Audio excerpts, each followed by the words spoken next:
My name's Alan Murray. I'm the CEO of Fortune Media, and I want to welcome you to the Accenture Pavilion. I can tell you because I've already eaten, the chef is very, very good. So you've chosen your lunch place well today. The topic of our conversation is on the wall behind me, and I'm doing it from memory, so correct me if I'm wrong, but it's Value and Values, Technology, Business, and Society in the Fourth Industrial Revolution.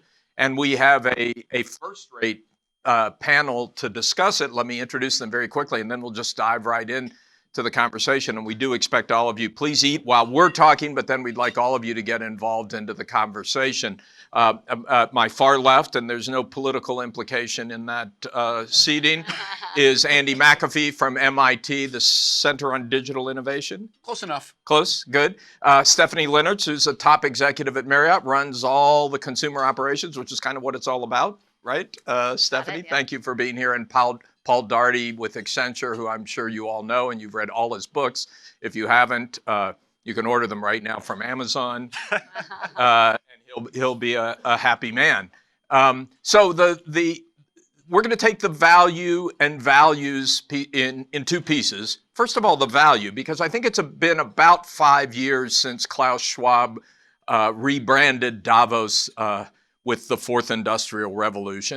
And I think everybody in this audience and every executive I talk to now understands what that's about, the incredible power of this latest wave of technologies to really transform every business, every industry, by putting sensors on everything, collecting data, running them through powerful algorithms that can turn them into intelligence, will change the way every company relates to their employees, to their supply chain, to their equipment, and will not only improve processes, but will change the way we make decisions. So it's a profound wave of technology. And yet, if you look at some recent Accenture research, you find that while everybody gets that, not everybody is doing it. In fact, I think what you found was only about 10% of companies are really seriously investing in transformative AI.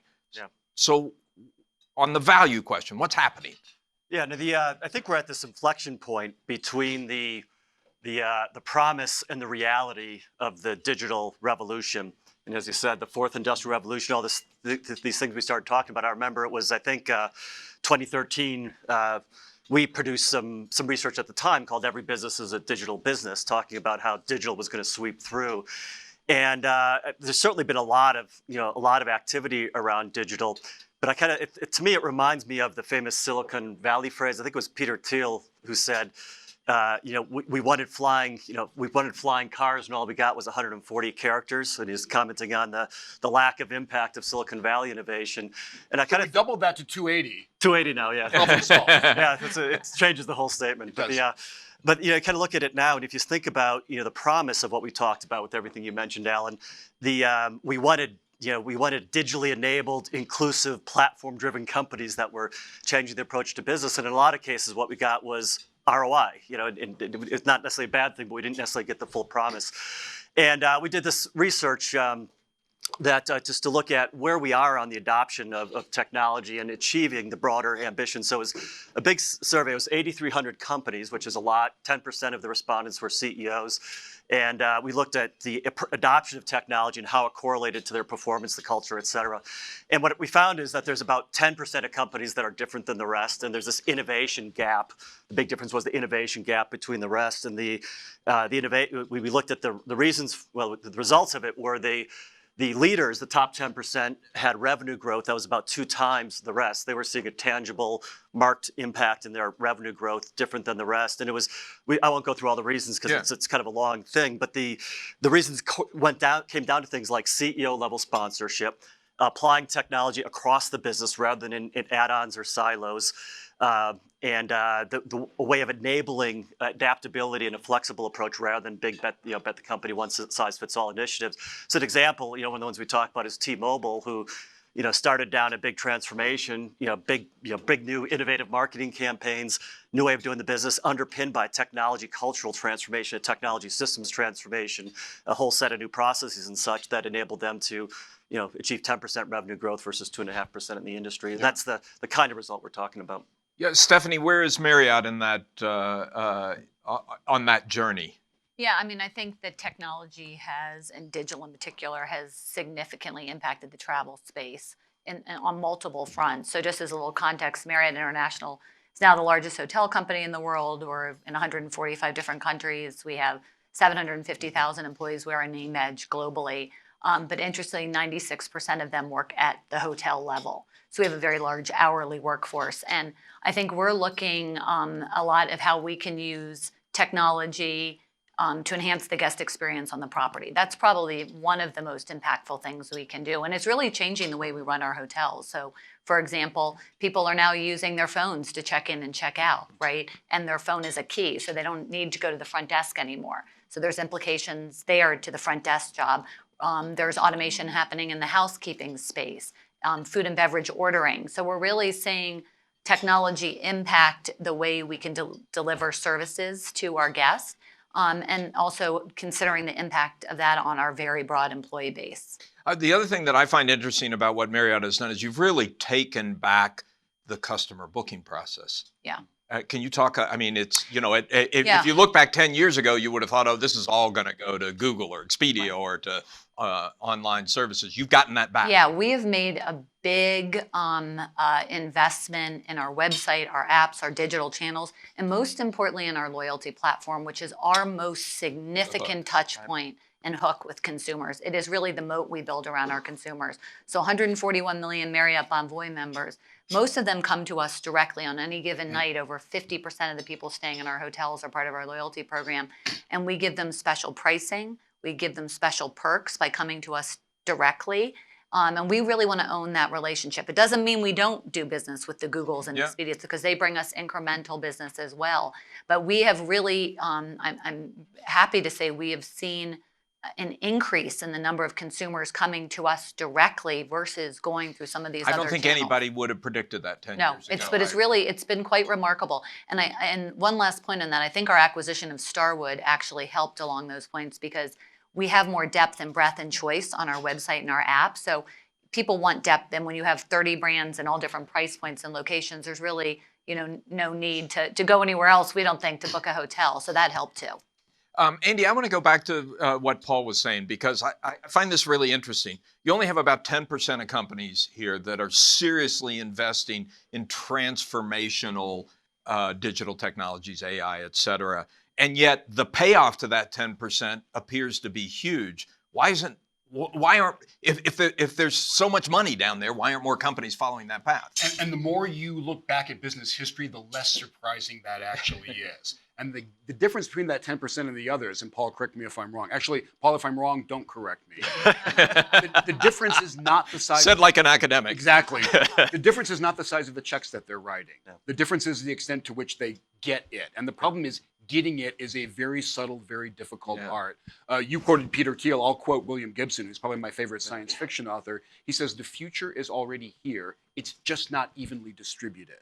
And my prediction going forward, the future is going to get less evenly distributed, not more, because changes of this magnitude are bizarrely difficult for even well-managed companies to get their minds around.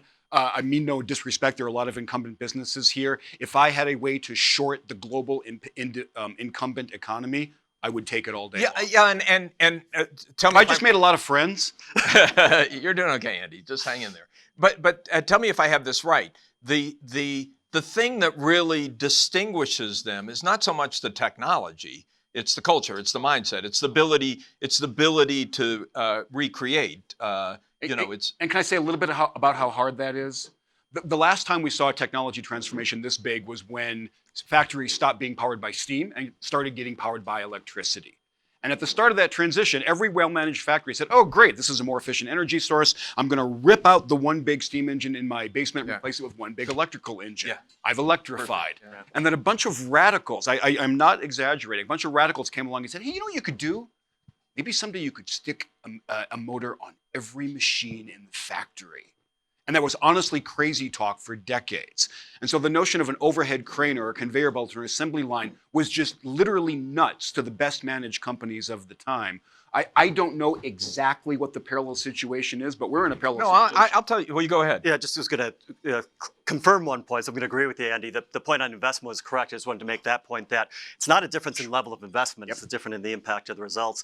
And I would say one thing a little differently than you said, Alan, which is, when we initially said every business is a digital business, I think that was right in terms of how the business was being transformed. But I think a more accurate statement would be every company is becoming a technology company in this era. So if I look at the way Stephanie and Arne operate Marriott and the decisions that they make at the top and the way they form partnerships with technology, overcoming Google and Booking.com and whoever you did in bookings was about product development and technology enablement and about technology ecosystem and partnerships. And I think that's another thing that's differentiating the winners is they're building better technology organizations than the technology companies in many cases. And I think that's the future of Fascinating. success. But we should come back to that in a minute. But I want to, Andy, you said you're not quite sure what the analogy is to what happened with the electrical revolution, where people took out giant steam engines and replaced them with giant electrical engines. So we did a survey of Fortune 500 CEOs the middle of last year, and asked them, have you made investments in AI? And of that group, it was like close to 80% said they had made investments. But then the follow-on question was, have those investments been to automate business processes mainly, or have they reinvented the value you're providing to your customer? And almost 80% said automate business processes. So that's missing the value, isn't it? Yeah, if I could add, I think that's key. We're doing a lot of automating of processes, but at the same time, we're looking at how can we use technology to add more value to consumers. And I would point to a recent example in our company is, the home sharing has had an impact on the hotel business. It has. And it's the sharing economy, $4 billion, including home sharing and home rentals. And we've been watching that carefully. And we realized there was an opportunity for us to play in this space. So how could we use technology and how could we use getting into a new space to add more values to consumers? So we got into the business ourselves. So we launched Homes and Villas by Marriott International, not to compete with the Airbnbs and bookings of the world at that type of scale, but at the top level of the a pyramid to compete with them. And it's a wonderful, it's a platform play. People join our platform. We saw a gap in the space. And people can earn and burn their Marriott Bonvoy points. And they can then if you're a road warrior with Accenture, you can take your millions of points and get a villa in Tuscany.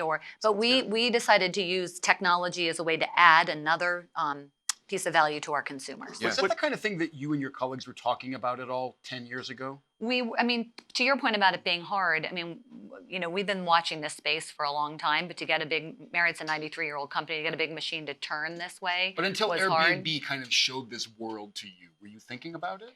Not in the same way, no. I think home rentals and home sharing has been around forever, but I think it's technology and that platform allowed it to grow the way it did. I had the opportunity 5 years ago to host both your CEO and the CEO of Airbnb at a dinner in Washington, and they talked to each other nonstop the whole night. Just nonstop. It was fascinating. I asked for a brief on the conversation afterwards and didn't get it, but I think we're beginning to see it roll out. I'm going to get to the values thing in a minute, but I also want to just be a little bit more concrete about this value question. Can each of you give us top 3 things that distinguish that 10% of companies from the rest, the successful ones from just some takeaways for this group here today? Okay, you go. You go. You looked ready. No. You go. Sir, I saw a graph or a side-by-side comparison on Twitter a little while back that blew me away. And this is what I'm supposed to do for a living, is kind of try to understand these transformations and look at data. I saw a picture that astonished me. And it's a graph of a basketball court. And it shows side by side where the most frequent shot positions were in the NBA 10 years ago versus the most frequent shot positions now, 10 years. That's not a lot of time. We've been playing basketball for well over a century, right? We were getting the sport wrong. People were taking shots from really, really dumb places. But the sport had been around and people had grown up playing and coaching and thinking about the sport one way. When the nerds showed up and started analyzing this, They started to say, look, you guys are playing the sport wrong.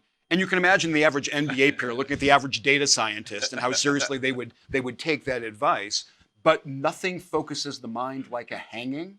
And when the other guys start to win games and win championships, and they're clearly doing something different, things can change very, very quickly. Competition's a wonderful forcing function. So to the win, game you have is to now lose. played differently. To win, you have to lose. Well, you better be aware of not only what the other guys are doing, but how they're doing it. So it's one thing to draw a scatter graph of basketball shots. It's another thing to take an entire organization with a long history and say, from top to bottom, you got to rethink some fundamental things that you've walked around with. That's hard.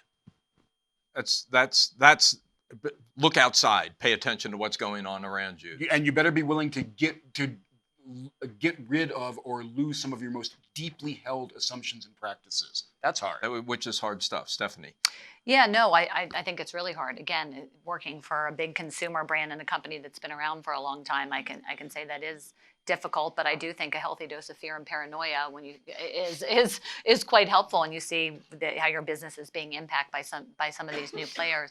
I think in the case of my company, I think one of the things that has been quite useful is how we can use data and information to enhance the guest experience. People are going to give us all this data and information and give us permission to use it. How do we use it to actually give value back to them? How do we make sure that their guest experience in our hotels is something really special and highly, highly personalized? So I think, as bricks and mortars companies like us think about using data and technology, that's how we can add value. Yeah, interesting. Paul. Just to add on, I agree with those points. Adding a couple other points, kind of maybe on that looking inward type of focus, is we definitely in the research, again, our experience working with companies, it's about that process-driven approach you talked about. Those that are looking at adding on a digital capability or omni-channel, whatever it might be, kind of miss the boat for looking at how you do something as profound as reinventing experience and creating an experience platform like what Marriott's doing. So it's that broad focus, CEO-driven.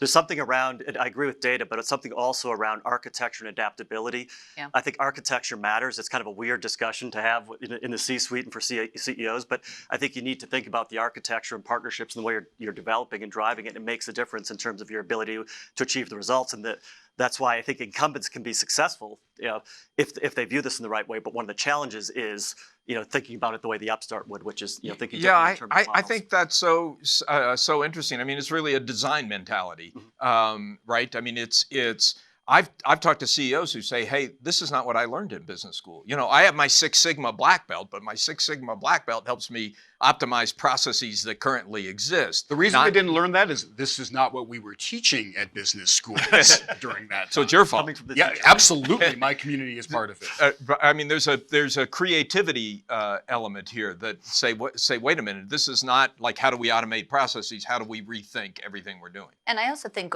how you look at partnerships differently and maybe strange alliances that you wouldn't have thought of before. In our case, we did a joint venture with Alibaba to think about how a tech company that knows the Chinese consumer could work with us, a bricks and mortars company, to create a travel platform to really capture more outbound Chinese. So this idea of companies partnering, tech companies and more traditional companies partnering can be interesting. Which ties back to what Andy was saying. Yeah. I went to the Microsoft CEO summit maybe 8 years ago. And was at the time like wedded to my iPad. I took it everywhere I went. They wouldn't let you take the iPad into the building. It was not permitted. They gave you a Microsoft It was a tablet. Surface. And that's one of the things that I think Satya Nadella has done to transform that company, is make it much more outward looking. Am I allowed to talk about Microsoft? They're probably here somewhere. Okay, good. That's great. One other thing to add in that I think is really relevant is experimentation and culture of failure. And I think you experienced that at Marriott. You look at something like Starbucks, who became an innovator in payments in 2011. They rolled out their mobile payment. That was 3 years before Apple or Samsung rolled out mobile payments, and was very successful and built the customer loyalty, allowed them to differentiate. And you look at a number of companies that launch things that failed, but then learn from it. Amazon's phone being a classic example a lot of people talk about. And I think that's a different cultural attribute and leadership attribute for companies to do that right. I feel like those of us in media were the sacrificial lambs that helped other companies succeed at this. We got killed by the technology platforms, and it helped Marriott and Starbucks and others figure out we can't let that happen to us. Yeah. So we're happy to have played that role. Roadkill. Let's switch to the values point, and I think these two things are not unrelated. I mean, if you start with automating business processes, you're really in a mindset of, hey, I can do this with technology and get rid of a bunch of people, which is exactly what worries the average person out there. Yeah.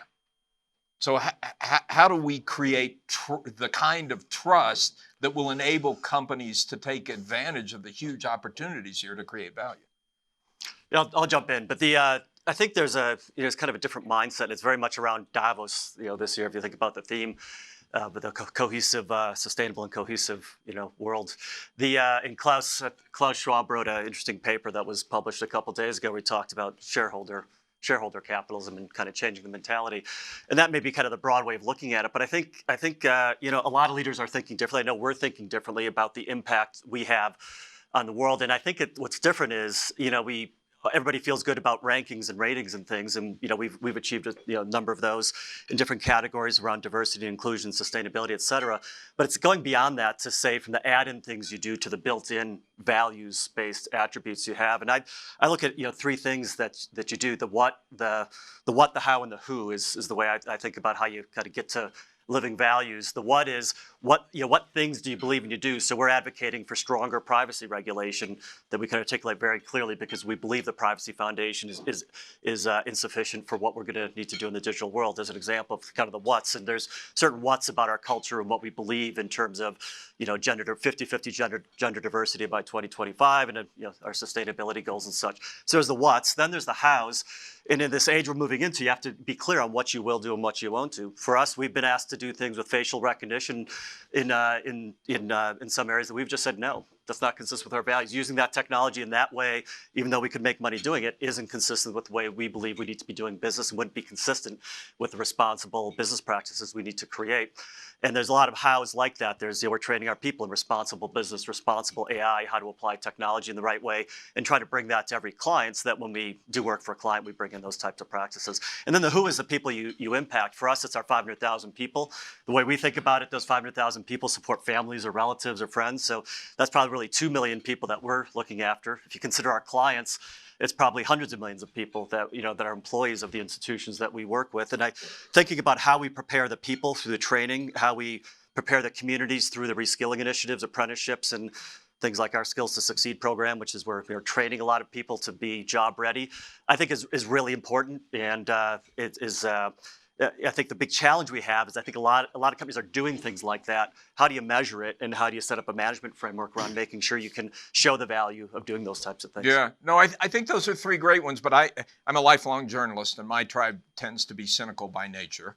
And so a lot of people listen to that and say, yeah, you come to Davos and you say that, and you put out a press release and you say that. But Stephanie, is there something that is fundamentally different going on today that makes this more meaningful than it's been in the past? In terms of commitment, commitment to employees, Yeah. commitment Yeah. to upskilling, trust in data. It was companies that created the data crisis that we're in right now. So when Klaus Schwab says it's all about stakeholders, is there something new going on, and if so, what's driving it? Well, I mean, I in the case of my company, I don't think it's something new, but I think that the most important stakeholder, from my point of view, in our company is the associate. It is the employee, even more than the customer. And the reason being is the way we get to our customer is through our associate. And so it is our obligation, therefore, to think about how all this technology is going to impact their lives and their jobs. We use the front desk clerk as a perfect example. I see many people will use their phone to check in and check out and do other things. How can we then, I'm just going to use a real life example, retrain and reskill the front desk clerk to be a local area knowledge expert and actually have a much more meaningful and interesting job than checking people in and out of a hotel? How can we expand their role?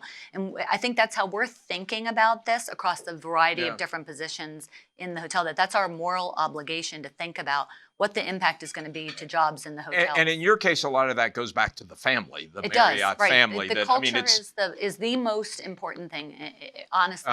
And I do think it is the magic sauce that helps us compete with some of these other players. yeah. But Andy, from your perspective, is there something different going on today in terms of the commitment to stakeholders? Is this real, or are we just having a wave of PR? A yes and yes. So we should like cynicism is amply justified, and I don't need to tell a journalist that. But there is something going on now that I don't think we have seen for a solid half a century. Yeah. This is the 50th anniversary of the World Economic Forum. It's also the 50th anniversary of Earth Day, and the modern environmental movement was born just about half a century ago. I haven't seen a bottom-up, a groundswell of passion around topics related to the planet that we all live on for the past half a century. So the global warming, the pushback about the changes to the climate, the energy from the youth movement is real. I think it is not going away, and I think it will be an important part of forcing change on the business community and on this addiction to carbon that we all have. Now, I can't predict how it's going to play out, but I haven't seen anything since the wave of pressure to stop polluting our skies with smog. What's driving it? Well, the salience of the problem, right? Yeah. We are cooking our planet. That is bad, and just like 50 years ago, tree huggers and young people and these unlikely coalitions are coming together. The business world is going to have to change, or there will be problems. And in particular, it's going to be hard for companies like Paul's and Stephanie's to attract and retain energetic young people if they're seen as part of the planet cooking problem. I mean, I was going to say consumers and talent are demanding that from us. Amen. We are saying that to attract the best talent, they sometimes know more about what we're doing in the environmental space than some of the executives at our company do, because they want to work for companies that are making a difference in the world. And consumers, you read all the literature, 60% of consumers will either buy a brand or boycott a brand based on their stance on a particular social issue. So from both ends of it, we need to take this quite seriously. Can I be a bit cynical instead of optimistic? None of us should pretend that there is not more automation coming. There is going to be a lot of automation coming. I've written books about this. I think we are underestimating the scope of the disruption to the labor force. I'm not predicting mass technological unemployment. There are a lot of people who have good middle-class incomes now in the rich world who are going to lose them in the years ahead. And what our societies do about that is going to be critically important. I'll give you, I don't think what we're doing in America is very effective right now. And I don't have to look any further than the rise in deaths of despair to get very, very nervous. There was a great article a while back on the surveys in Sweden, and the workers there were kind of saying, there'll be lots of automation, but I kind of trust that there'll be a new job that I live in a society that takes better care of its people in that But broad here's sense. another area where in the conversations I'm having with business leaders, I think the commitment to doing something about it is greater than Accenture is a great example. Is greater than it's been. Upskilling, training, programs, to do it. pathways to. You're nodding. No, your no, head. I haven't even finished my sentence. I believe all of that. People like Paul, I'm not going to single him out, are not going to keep people employed who they don't need. That is not what businesses are going to do. Yeah. So this responsibility gets very broadly shared, and I don't think we have the magic formula for it. Yeah, no, I think I share the same concern. I would agree we're not doing enough now. We're trying to do a lot in our company with a lot of other like-minded companies, Marriott and others. But the reality is we don't know all the impacts of automation and how it's going to have on jobs. We still believe, we wrote the book on this last year, we still believe that there are going to be many, many new categories and families of jobs created, and that we have to reskill people to be available for those jobs. Will it be a net positive and surplus to allow everybody to be employed? We believe there's optimistic data on that, that'll be true, but we have a huge gap of people we need to train for that to be true. Go. Could I hit the data point, or do you want to hit that separately? No, you can go. You do the data point. I just want to warn everyone. I'm going to open it up in just a minute. So you have your questions, comments. I'd like to get as many people into this as possible. But go ahead, Paul. Okay, because you just mentioned data real quickly earlier, and I think it's really important to that discussion we just had, because in addition to the 50th anniversary of WEF and the 50th anniversary of WEF of Earth Day, it's also the 50th anniversary, roughly, of the internet, and the foundation of commerce that we think of today. And I think if you had 50 years ago had looked at the internet and said this is going to be the foundation of commerce and we need to design it the right way, the first thing I would argue this room of smart people would do is probably build in data and data protection and probably identity as key features to make sure people could access it in a safe and secure way. And we haven't done that. So we're 50 years later, we've got kind of a mess, to be honest, in terms of privacy and security and identity management on the internet. I do not think it's sustainable going forward to manage it in the same way. And I believe, like right now, so if you look at it from levels, it's kind of a Maslow's hierarchy of trust that starts with security. Can you keep people's information secure? Then it goes to privacy. Can I protect? Will I allow you to see your information protected in the right way? It goes to identity, which is, could I deal with you as a person and give you the right access? And then that builds trust. And I don't think we have the foundation for the level of trust that Marriott and Accenture and the companies in this room are going to need to operate their businesses in the economy going forward. And I think things like what Tim Berners-Lee is doing with Solid, I think the work that the forum is doing on digital identity that's being talked around the forum about is just the more natural way to deal with it. The idea that a consumer, each one of us has 80 to 100 IDs and passwords that can be hacked by hackers that we spend $38 billion a year on identity and security for is just crazy. And some of the new models, I think, are encouraging to provide us a better framework going forward. Yeah, good. I think you've hit on the three big ones when we talk about stakeholder commitments. It's that it's the environment, it's job skills training, and it's data and technology trust. And we can get into that deeper in the Q&A. I would just add one thing. All three of you talked about the importance of employees driving this. I think we've seen that for almost a decade now, particularly younger employees insisting that they work for companies that are doing good in the world. And I would point out that both Accenture and Marriott are on Fortune's 100 best companies to work for list. So congratulations on that. More and more it's coming from consumers. I feel like the thing that's really been new in the last 2 years is the financial community.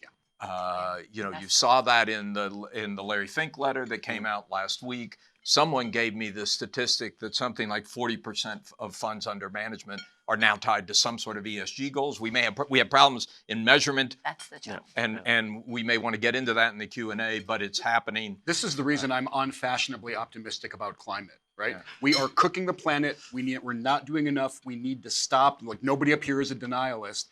I feel that the groundswells that are heading in the right direction. Again, not enough, not quickly enough, but we're getting there. Open it up. Questions, comments. This woman in the back, please. So good afternoon. I want to commend Marriott. My daughter works for Marriott and she Oh, great. loves it. Very good. Oh, A excellent. millennial who loves the hospitality. Oh, So great. thank you And for please identify that. yourself. Sure. I am Alejandra Castillo and I'm the CEO of the YWCA. So I want to talk about society. We were created 162 years ago at the cusp of the Industrial Revolution. And I want to point out that as we think about the fourth Industrial Revolution, the question at hand is, what's the infrastructure to really support this transition? And I will tell you that if you want to take a trip around the country, around the US, I invite you to visit any one of our YWCAs so that you really have the finger on the pulse of what is of concern to women, especially as automation starts to displace them.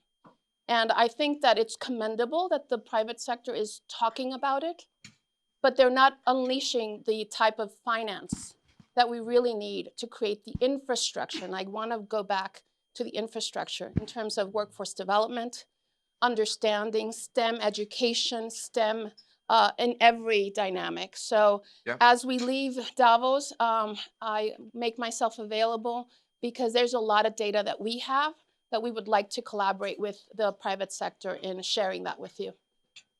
That's just the only comment I'll make is I completely agree. And one of the areas we're very focused on is public-private partnerships to address the issue. But you need a lot of them. That's the issue. And what can scale? And that's what we're trying to really think about is how do you scale it? We're doing, for example, in St. Louis, there's a number of companies involved in the Business Alliance in St. Louis, which is, I forget the name of the program, but it's federal, state, local, city, and private sectors coming together to take people who have been put out of work and give them digital skills, not to be programmers and such, but to be in health and professions where you need a certain level of digital literacy.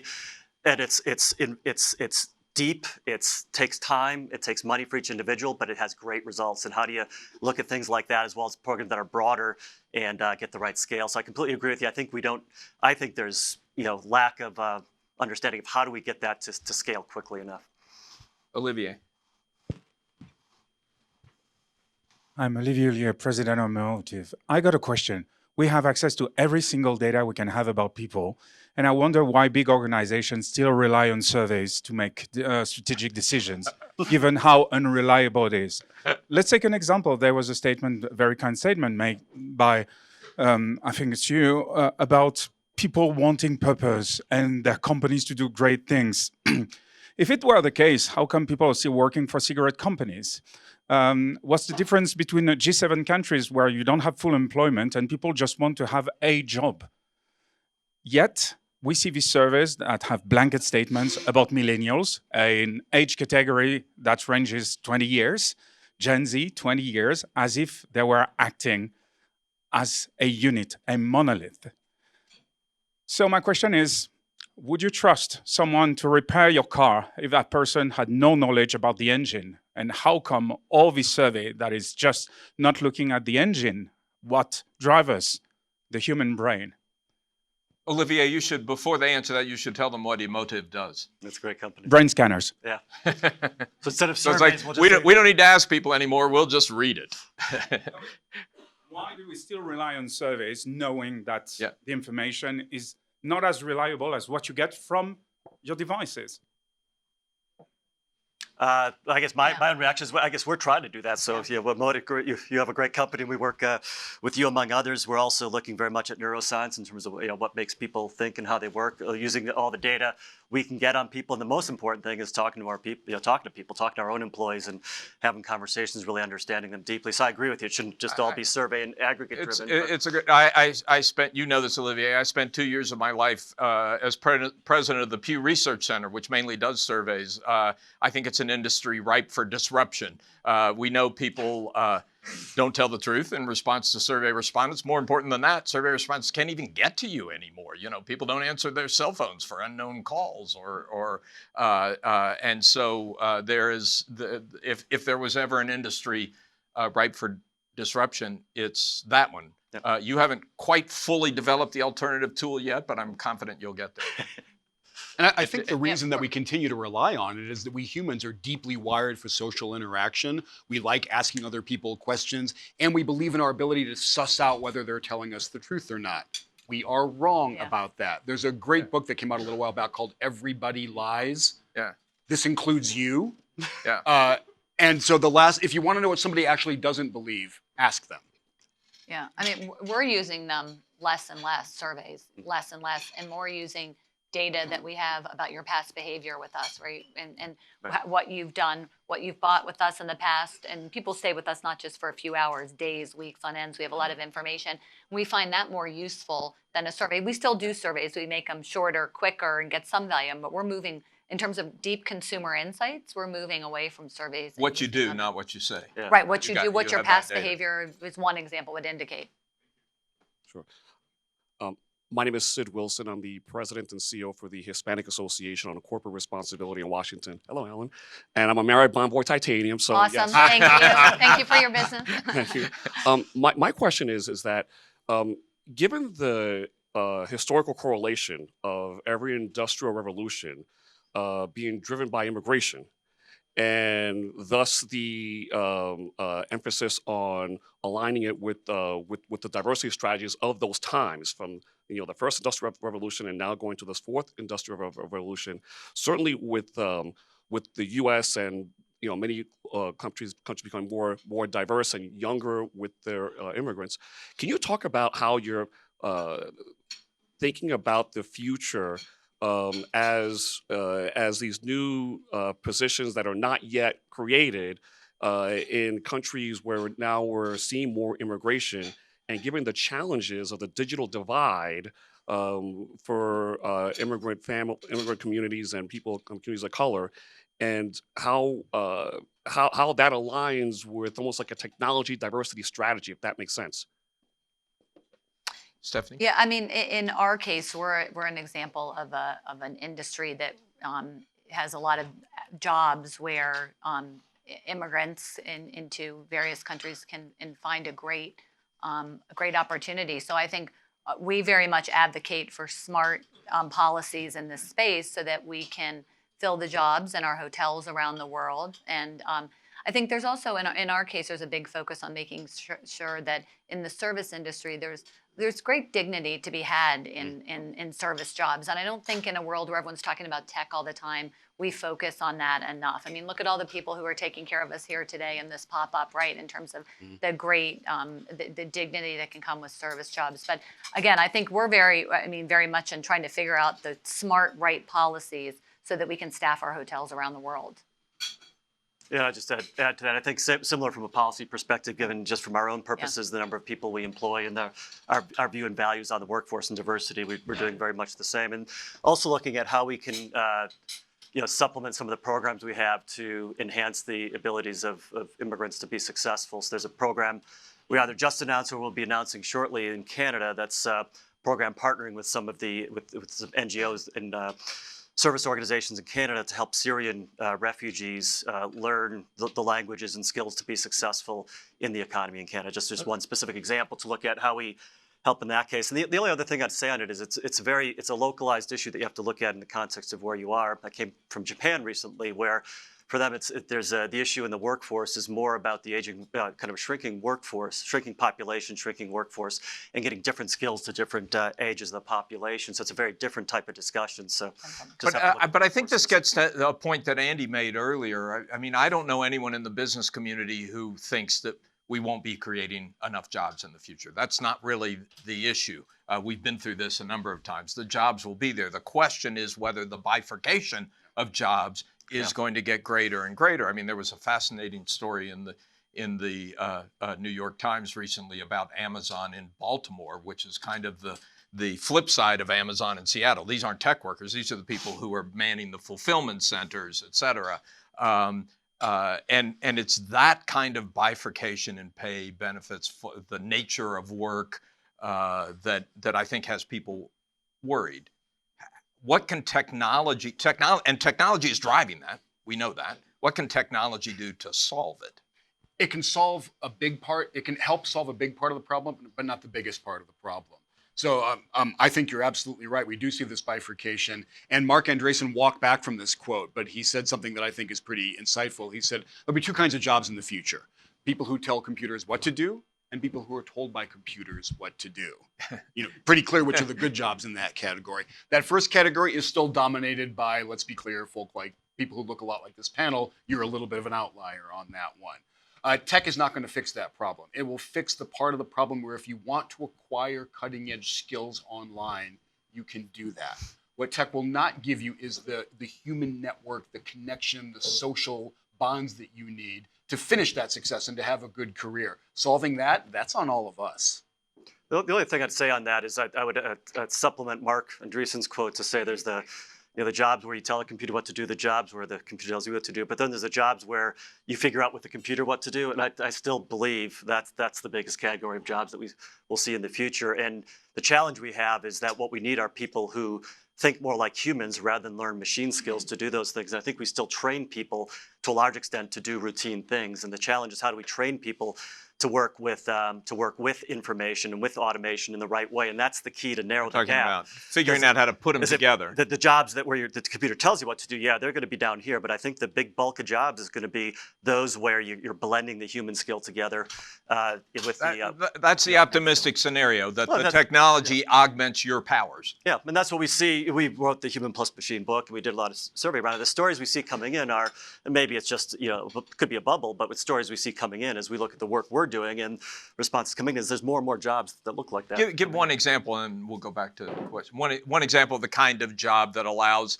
someone without a high level of education to be more powerful and earn more money. The famous thing in medical diagnostics, the assumption was all the radiologists would go away because AI machine learning would read all the images. The reality is, you don't have enough radiologists, and reading that image was one small part of what they did. So if you can provide somebody that's an advisory healthcare professional with the ability to understand the insights coming from that image and advise and coach the patient, you can provide a higher level of care than you can today. That's great. Something Great that's example. Question here and then here. Hi, good afternoon. My name is Raquel Temez, and I am the CEO of SHIP, the Society of Hispanic Professional Engineers. And I represent 12,000 members across the US, top talent, Hispanic top talent in STEM. But we've actually changed lives, tens of thousands of lives since 1974. We were born in a garage in East LA. And we educate and we empower diverse talent in science, technology, engineering, and math. We partner with Accenture. Accenture is one of our big partners, as is Marriott. So I attended a session this morning. It was the 2020 Edelman Trust Barometer. And the best way I can describe it is that it was sobering, because the evidence is there, the research, the data, the information clearly indicates that trust has been eroded and continues to be eroded. And people are afraid. They're afraid of losing their job. They're afraid that their income is only going to be decreased over time. They're afraid of their social status and standing. We don't trust the news. And so I think values are more important now than ever, and correlated to values is trust. So what your values are. Do your associates trust in your values? Do your stakeholders, your shareholders, your customers trust in your values? And you've all touched upon, for example, Marriott and what you're doing with your associates and reskilling and upskilling. And I want to go a little deeper, a little more granular, and challenge you with this question. Because I recently read a book called The Inevitable, The 12 Technological Forces, by Kevin Kelly. And that book scared me, but it thrilled me. I'm sorry, what's the question you want to challenge the panel? I'm asking right now. Okay.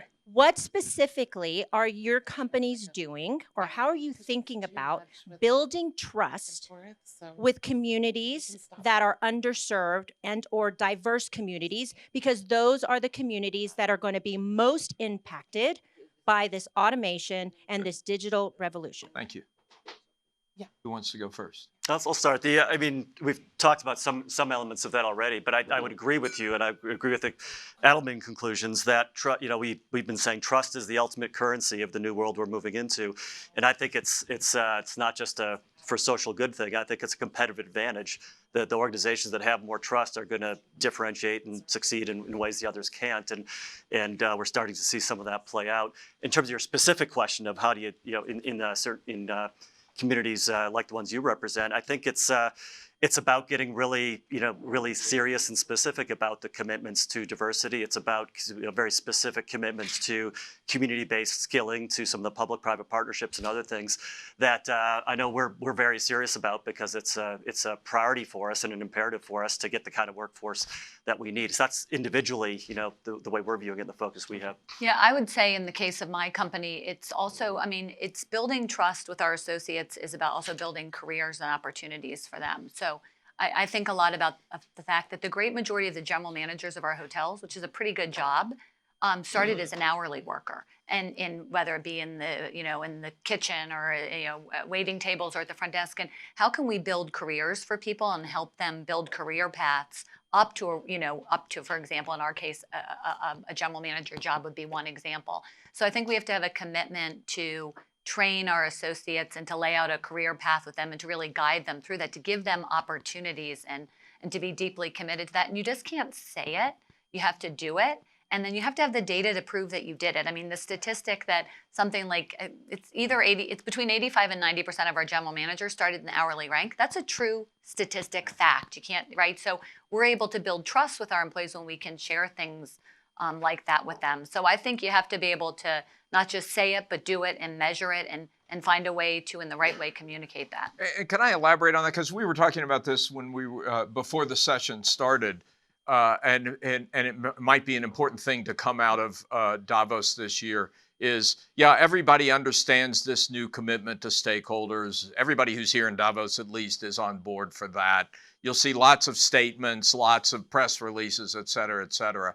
But until there is some agreed upon set of measures what it means to be carbon neutral, what it means to have a diverse workforce, what it means to make a commitment to training and upskilling. Until we figure out a way to provide a uniform set of measures, it's going to be difficult for my colleagues in the press or anybody else to sort out the wheat from the chaff, the real stuff from the purpose washing. And I think that's a big issue. Wow. Okay, you have a question, and then we've got two on this. I think maybe just one or two. Can I take these three?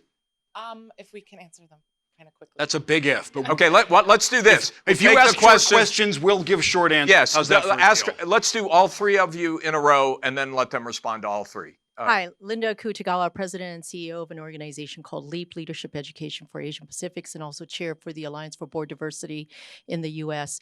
I think I just want to just get straight to the point. I think what I'm hearing about values and value and technology and everything, ultimately what it comes down to is people are concerned about not only am I going to have a job, but am I going to be able to have a job where I'm going to be able to live a decent life? It doesn't matter diverse, not diverse, right?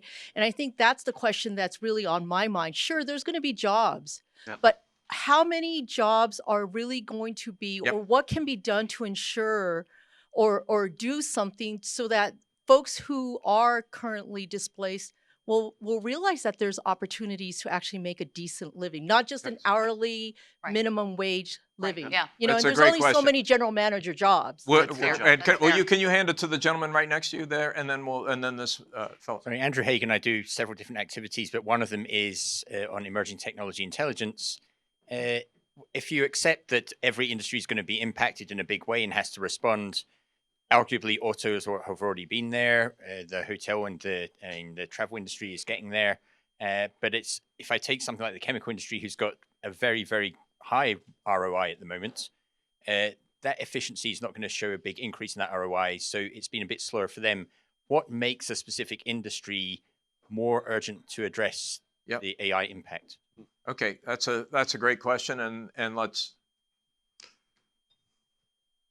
right there. Patrick Steele, I'm the CEO of Politico, which is an early disruptor in the print media space. Quick question, and this is really for Paul and Stephanie. You operate, I think both companies operate in close to 150 companies around the world. There is no uniform sort of global response to change. There's no uniform global response to climate. Europe, for example, was a very early on recognized the issue and created infrastructure to support climate. Do you see variations around the world in the countries that you operate in that are either there's more infrastructure, their values and culture are more supportive to change? I'm just curious your observations from doing business around the world. Great question. Okay, who wants to answer which questions?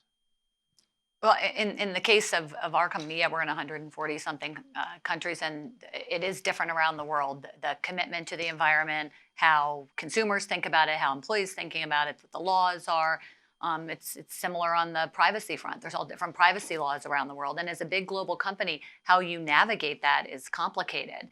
But I think we do a lot of, we put a lot of power in the hands of the management team in country, and empower them to make a lot of decisions on how they can react to whatever the situation would be in that particular part of the world. But I think it's super complicated, and I think privacy is another one where, interestingly, the laws sometimes contradict with one another, right? What it says to do in one country about data localization or privacy actually can be in contrast to what it says in another country, and you're trying to navigate both spaces, so it's tricky. Andy, you want to take on the quality of work question?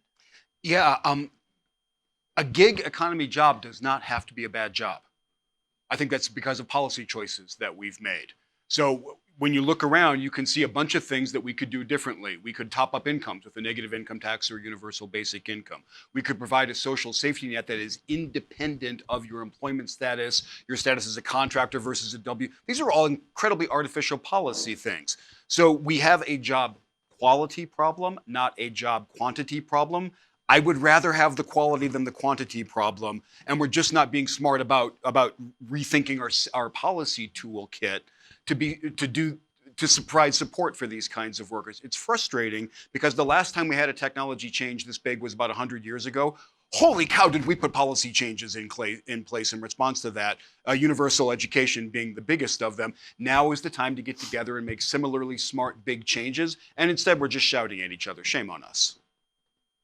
Well, you get the final word. Well, maybe I guess you can, the other question was on the kind of the rate of adoption in different industries, and I think you asked about AI specifically, and we see a rapid rate across industries. You mentioned chemicals. We actually are seeing a lot of adoption of new technology, AI, and various things in process manufacturing and the chemical manufacturing process that actually can have some serious implications on the efficiency and effectiveness of the plant. So you need to look at different levers. Is it a productivity lever? Is it a better way of doing things, or is it a process improvement type of a thing to the manufacturing process? But we can talk about it offline. But there's different levers to pull that all have value across the industries. Is what we're saying. To add on to that a tiny bit, my colleagues at MIT have done some really interesting work where we looked at every job in every company, every industry in the economy, and we're able to assess how susceptible they were to machine learning. So we can blow that up to look at industries, geographies, whatever. That's my roadmap for where the disruption is going to be biggest, quickest. What percent of the jobs are what percent susceptible to machine learning? That's a great way to get to an answer. Thank you to the panel for a great conversation. Thank you all for coming out.